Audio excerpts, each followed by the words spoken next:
Tshisekedi a pris part ce samedi aux obsèques de l'ancien président namibien Hage Geingob, décédé le 4 février dernier à l'âge de 82 ans.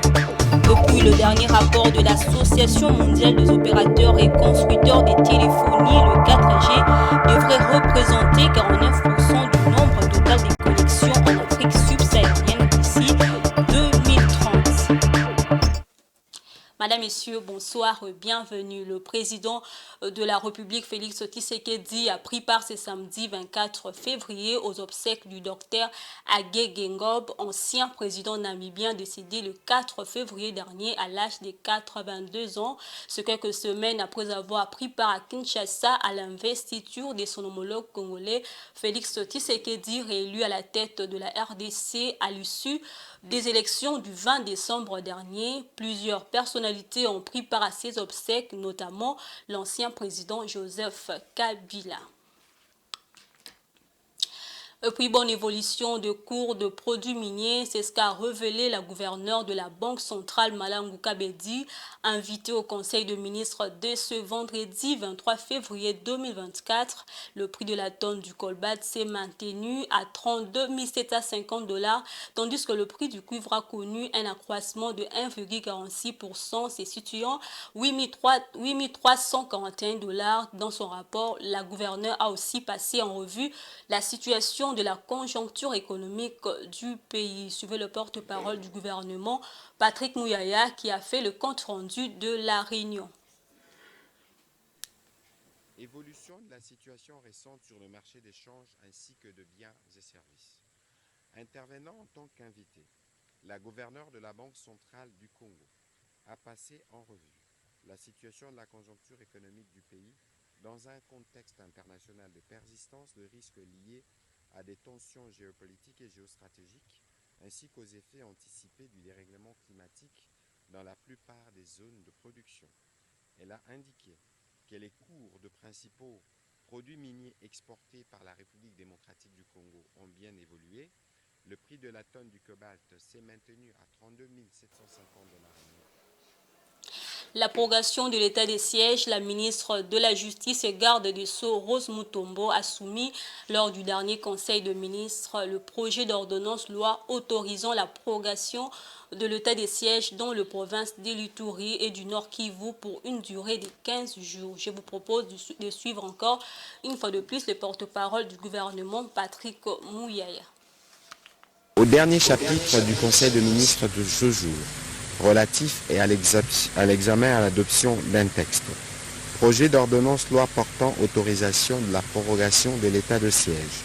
La ministre d'État, ministre de la Justice et garde des Sceaux, a soumis au Conseil le projet d'ordonnance loi autorisant la prorogation de l'état de siège dans les provinces de l'Ituri et du Nord Kivu pour une durée de 15 jours prenant cours le 27 février 2024.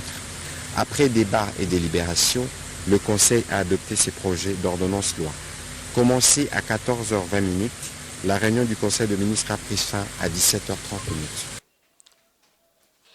Vers une justice transitionnelle en Ituri, le gouverneur militaire, le lieutenant-général Johnny Luboya et la directrice pays de l'Avocat sans frontières ont échangé sur la mise en œuvre d'un projet d'accompagnement de la justice transitionnelle dans cette province. Ce projet vise à mettre les victimes au centre de l'action judiciaire et à les rendre actives. Dodo Moulamba pour les commentaires.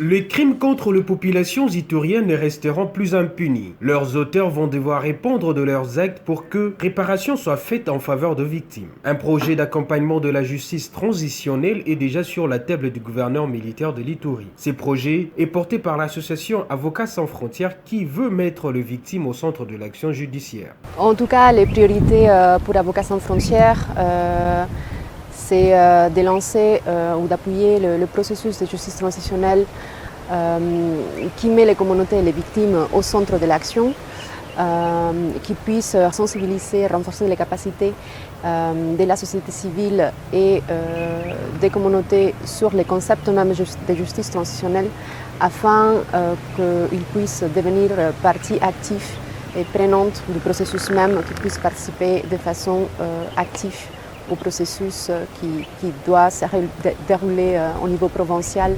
Selon le Haut Commissariat des Nations Unies aux droits de l'homme, la justice transitionnelle est essentielle pour débloquer le cercle vicieux de violence qui persiste dans cette province sous état de siège depuis 2021. Toutefois, l'implication de victimes dans le processus de lutte contre l'impunité est indispensable et vivement souhaitée.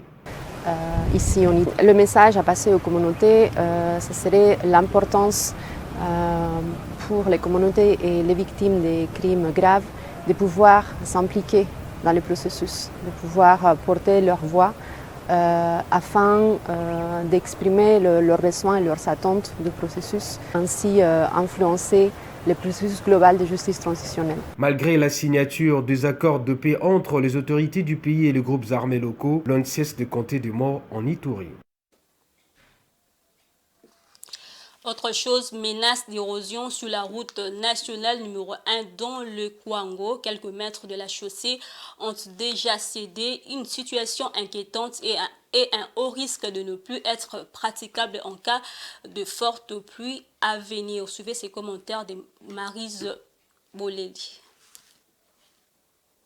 À 50 mètres de l'ancien cimetière de Kenge, à la sortie du chef-lieu du Kwango, en direction de Massimani qui est la route nationale numéro 1, le macadam est partiellement rompu suite à une importante rétention d'eau se trouvant à cet endroit et qui avait été obstruée l'année dernière. Malgré un curage partiel effectué il y a quelques mois pour prévenir l'érosion, c'est malheureusement de nouveau formé au même endroit. Il s'agit d'une route importante de la capitale. Sa coupure entraînerait d'énormes embouteillages dans la ville. Les véhicules devraient alors emprunter des itinéraires alternatifs à travers les parcelles, les ruelles et les avenues, ce qui aggraverait encore la situation environnementale de Kenge. Ce serait une catastrophe bien plus grave que ce que nous avons déjà connu, a déclaré Noël Kukuta, maire de la ville de Kenge. Cette situation préoccupante pourrait mettre en péril le trajet entre le Congo central, Kinshasa, le Kwango, les Kwilu et Chikapa, province de la République démocratique du Congo, avec le forte pluie qui s'annonce. Et elle pourrait aussi déstabiliser et paralyser les activités commerciales.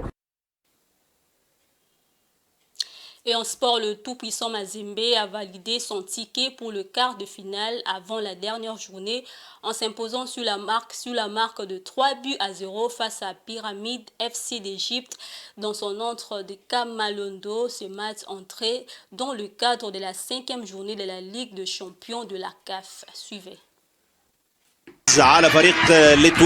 Les tout-puissants Mazembe de Lubumbashi s'est qualifié ce samedi 24 février pour l'étape de quart de finale de la Ligue des champions de la CAF. Le club Kamalondo s'est imposé dans son stade sur la note de 3-0 face à l'équipe égyptienne des Pyramides FC pour une rencontre qui s'inscrivait dans le cadre de l'avant-dernière journée de la phase des groupes. L'ouverture du score est intervenue à la première période et ce, grâce à Joël Béa servi par Glody Lukonza à la 32e minute. Par la suite, Cheikh Fofana y décalé et glisse pour Philippe Taoré qui remet au second poteau avec les gardiens déjà battus. Glody Lukonza, passeur, au premier but, n'a eu qu'à mettre le pied dans un but vide. En deuxième période, Lamine Zaye va monter Passion Mwamba et Oscar Kabouit, deux jeunes prodiges en provenance du cercle sportif Don Bosco. C'est Passion Mwamba qui va inscrire le 3e but de Mazembe en toute fin de rencontre. Avec cette victoire, le tout-puissant Mazembe compte à son actif 10 points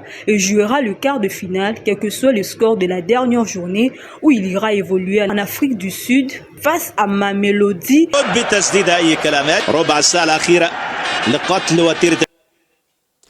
Madame, Messieurs, l'actualité c'est aussi en dehors de nos frontières.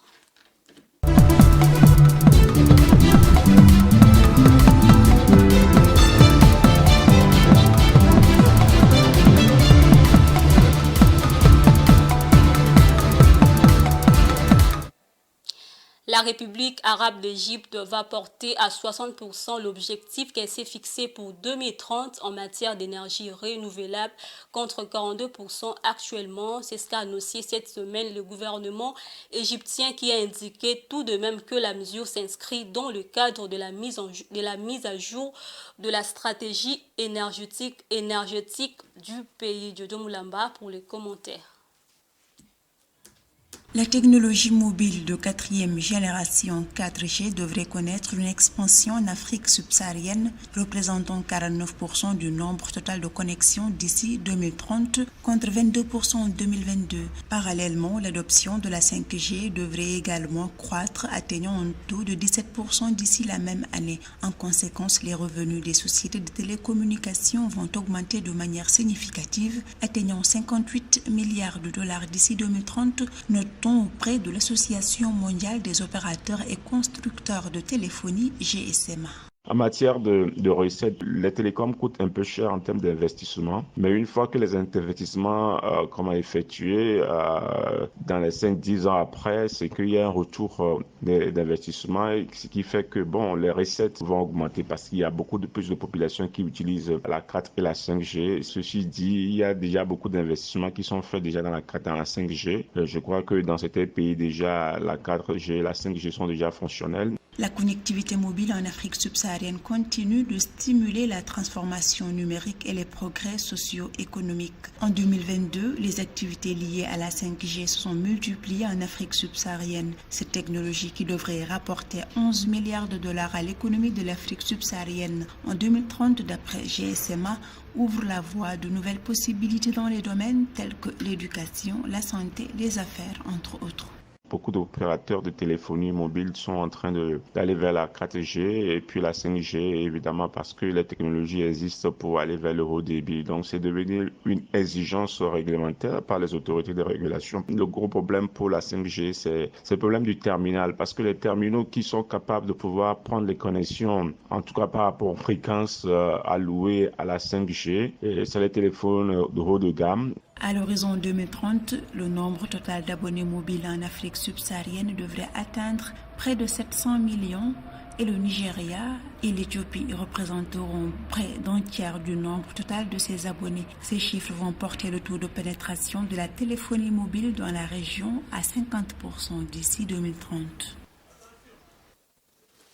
Toutes nos excuses pour ces désagréments. Vous venez là de suivre le dernier rapport de l'Association mondiale des opérateurs et constructeurs des téléphonies. La 4G devrait représenter 49% du nombre total des connexions en Afrique subsaharienne d'ici 2030 et le taux d'adoption de la 5G devrait atteindre 17%. Ces avancées promettent de transformer le paysage numérique de la région tout en offrant aux sociétés des télécommunications la possibilité d'engager des recettes atteignant 58 milliards de dollars d'ici 2030. Je disais tantôt, la République arabe d'Égypte va porter à 60% l'objectif qu'elle s'est fixé pour 2030 en matière d'énergie renouvelable contre 42% actuellement. C'est ce qu'a annoncé cette semaine le gouvernement égyptien qui a indiqué tout de même que la mesure s'inscrit dans le cadre de la mise à jour de la stratégie énergétique du pays. Après avoir porté à 42% son objectif en matière d'énergie renouvelable, l'Égypte vise désormais le 60% d'ici 2030. Cette mesure s'inscrit dans le cadre de la stratégie énergétique du pays, une stratégie axée sur l'hydrogène et la mise en place d'un système de gouvernance pour son utilisation. La réalisation de cet objectif passe inéluctablement par la décarbonisation de l'industrie et l'implication du secteur privé. En plus de son potentiel renouvelable et de son emplacement géographique, l'Égypte dispose d'infrastructures de logistique, de pipelines, de ports et des zones propices aux projets de grande envergure dans l'énergie. Selon le gouvernement égyptien, l'énergie renouvelable devrait permettre au pays d'économiser chaque année environ 1,2 milliard de dollars américains qui sont consacrés aux combustibles nécessaires au fonctionnement de centrales thermiques. Ce journal est terminé, je vous rappelle les différents titres. Le président de la République, Félix Tshisekedi, a pris part ce samedi aux obsèques de l'ancien président namibien Hage Geingob, décédé le 4 février dernier à l'âge de 82 ans. Et puis le dernier rapport de l'Association mondiale des opérateurs et constructeurs de téléphonie, le 4G, devrait représenter 49% du nombre total de connexions en Afrique subsaharienne d'ici 2030. Et voilà, c'est tout pour ce soir. Madame, Messieurs, merci à vous de l'avoir suivi. Au revoir.